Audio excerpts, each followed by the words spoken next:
ദൈവമേ, സ്റ്റെപ്പാ. അയ്യോ.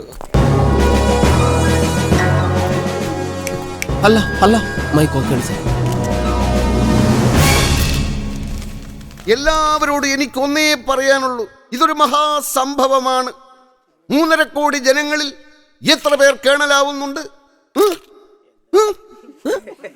എന്റെ ഈ നേട്ടത്തിൽ ഓരോ മലയാളിയും അഭിമാനം കൊള്ളണം. ഇതൊരാഘോഷമാക്കി മാറ്റണം. അതിന് ജനങ്ങളെ ആവേശം കൊള്ളിക്കുന്ന തരത്തിൽ വേണം പത്രമാധ്യമങ്ങൾ ഈ വാർത്ത കൊടുക്കാൻ. മീറ്റിംഗിന് ശേഷം ഇവിടെ ചിക്കൻ ബിരിയാണിയും പാനീയങ്ങളും ഏർപ്പാടാക്കിയിട്ടുണ്ട്. അത് വയറ് നിറയെ കഴിക്കൂ, എന്നിട്ട് എന്നെ പറ്റി എഴുതൂ. ജയ് ജവാൻ, ജയ് കിസാൻ, ജയ് ഹിന്ദ്. ദിവസേന പെട്രോളിന്റെ വില കുതിച്ചുയരുകയാണ്. അവശ്യ സാധനങ്ങളുടെ വില കാരണം സാധാരണ ജനങ്ങൾ പൊറുതിമുട്ടുന്നു. പിന്നെ ലോഡ് ഷെഡിംഗ്. ഇതിനിടയിൽ ഒരാൾ കേണലാകുന്നതിന് എന്ത് പ്രസക്തിയാണുള്ളത്? എന്താ നമ്മുടെ പേര്? അനിൽകുമാർ. നോട്ട് ചെയ്തോ, അനിൽകുമാർ. എനിക്ക് കൂടുതലൊന്നും പറയാനില്ല. ചിക്കൻ ബിരിയാണി കഴിച്ച് നമുക്ക് പിരിയാം.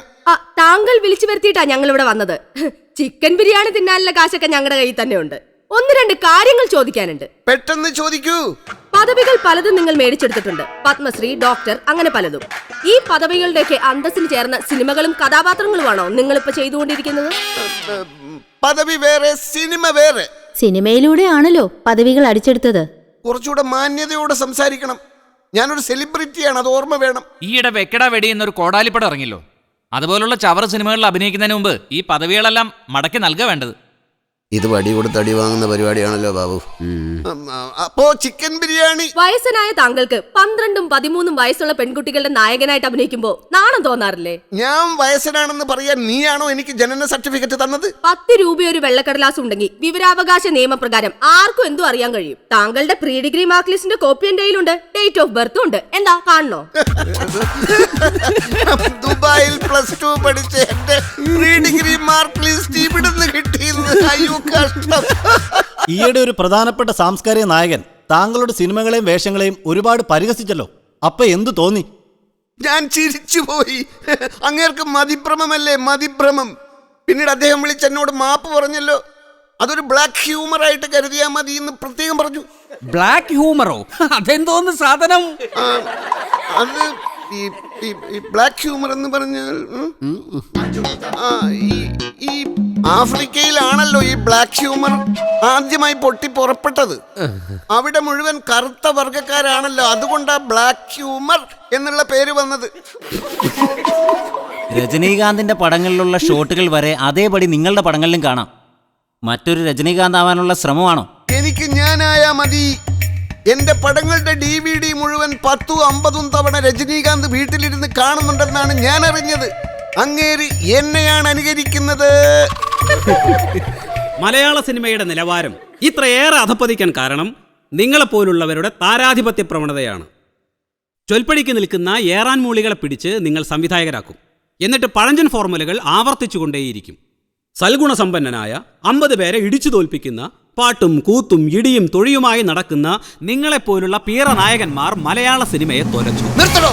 സൂക്ഷിച്ച് സംസാരിക്കണം. താനും സൂക്ഷിച്ച് സംസാരിക്കണം. കിഴങ്ങൻ തന്റെ മറ്റവനെ കിഴങ്ങൻ.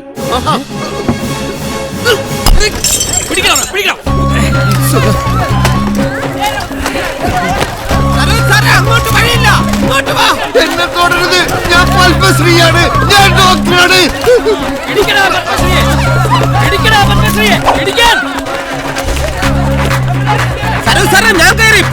എടപ്പള്ളി ബംഗ്ലാവിലേക്ക് വിട്ടോ. അയ്യോ, നിർത്ത് സാറ് കയറില്ല. ചവിട്ടിപ്പോ.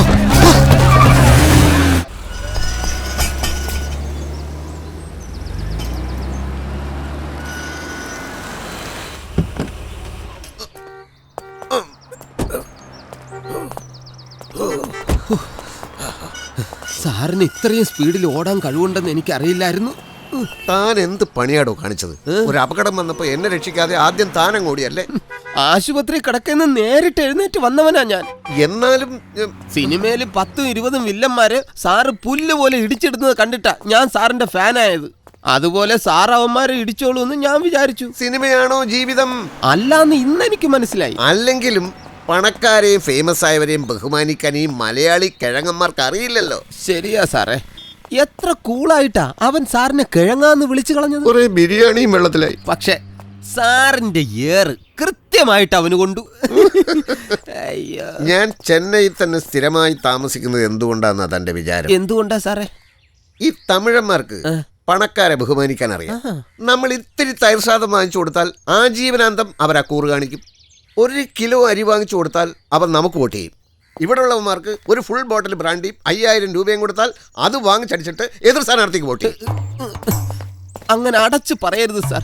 ഒന്നും തന്നില്ലേലും ഞാൻ സാറിന് മാത്രമേ വോട്ട് ചെയ്യൂ. അതിന് ഞാനിവിടെ തെരഞ്ഞെടുപ്പിന് മത്സരിക്കാൻ പോകുന്നു. ഞാൻ എന്തോ പറയുന്നു, ഇയാൾ എന്തോ പറയുന്നു. രണ്ടും മലയാളം അല്ലേ സാർ? പണക്കാരാണ് നിങ്ങളുടെ ശത്രുക്കളെന്ന് ഇവിടുത്തെ പാവങ്ങളെ പറഞ്ഞു പഠിപ്പിച്ച കമ്മ്യൂണിസ്റ്റുകാരെ പറഞ്ഞാൽ മതിയല്ലോ. അക്കാര്യത്തിൽ ഇവിടുത്തെ കോൺഗ്രസ്സുകാരും കുറച്ച് കമ്മ്യൂണിസ്റ്റുകാരാണ് സാറേ. എല്ലാവരെയും കൊല്ലണം. സാറേ, ടിവിക്കാര് തല്ലാൻ വരുന്നു, ഓടിക്കോ.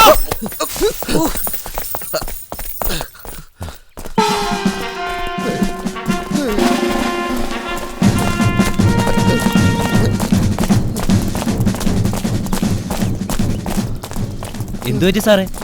ഞങ്ങളിത് 2ാമത്തെ റൗണ്ടാ. സാറ് ഒരു റൗണ്ടിന്റെ കാൽഭാഗം പോലും ആയില്ലല്ലോ. ദേ, ആ റൗണ്ട് പൂർത്തിയാക്കിയില്ലെങ്കിൽ GTA പണിഷ് ചെയ്യും കേട്ടോ. എന്ന് വെച്ചാ വൈകുന്നേരം വരെ ഓടിക്കും. മനസ്സെത്തുന്നിടത്ത് കാലെത്തുന്നില്ല പട്ടാളക്കാരാ. കൈനനയാതെ കേണലാവാനുള്ള പരിപാടിയായിരുന്നല്ലേ? ഇത്രയും ഞാൻ വിചാരിച്ചില്ല. എനിക്ക് വയ്യേ. എങ്ങനെ ഇന്ന് രക്ഷപ്പെടും പട്ടാളക്കാരാ? ഒരു കാര്യം ചെയ്, തൽക്കാലം ആ മരത്തിന്റെ മറവിൽ ഒളിച്ചിരുന്ന് കിതപ്പ് മാറ്റിക്കോ. ഞങ്ങള് 6ാമത്തെ റൗണ്ട് ഓടിയെത്തുമ്പോ കൂടെ കൂടിയാ മതി. ചീറ്റയുടെ കണ്ണിൽ പെടാതിരുന്ന ഭാഗ്യം. താങ്ക് യു പട്ടാളക്കാരാ. ദൈവം നിങ്ങളെ രക്ഷിക്കട്ടെ. അബൽ ബാന്ധവ, കൈവിടല്ലേ.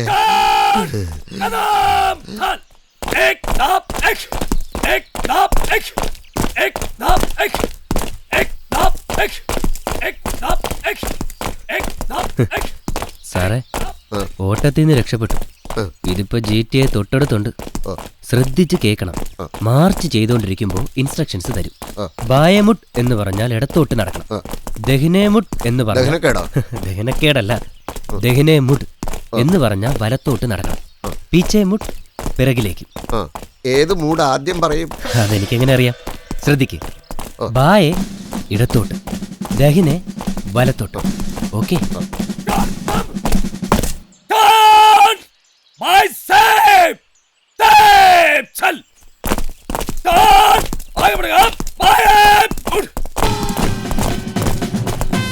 साहब जी, आप कहाँ जा रहे हो? वापस मुड़ के आ जाओ। सरोज साहब,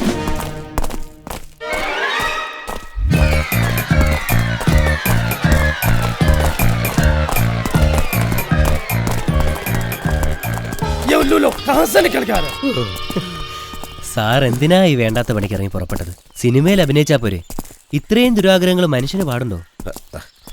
നമുക്കേ ആ ഇൻസ്ട്രക്ടർക്ക് എന്തെങ്കിലും കൈമണി കൊടുത്താലോ? കുതന്ത്രങ്ങളെ കയ്യിലുള്ളൂ അല്ലേ? ഞാൻ കേണലാകാൻ പോകുന്നു നാട്ടുകാരെല്ലാം അറിഞ്ഞു പോയില്ലേ പട്ടാളക്കാരാ? അല്ല രാജേഷിന് ഞാൻ സിനിമയെ ചാൻസ് വാങ്ങിച്ചു തരാം.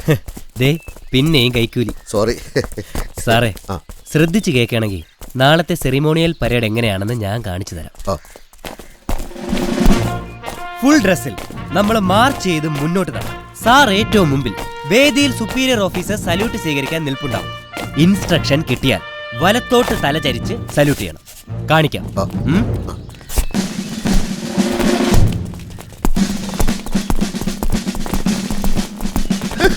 ഇത്രയേ ഉള്ളൂ.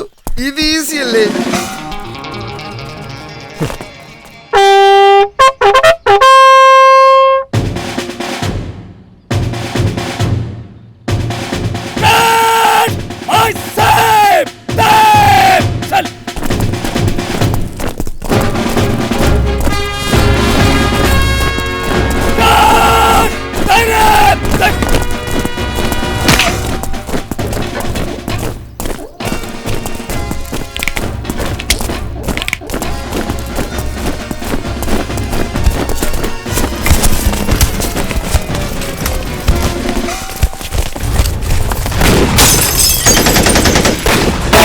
मेरे हाथ बचा, बचा, यार बच गया।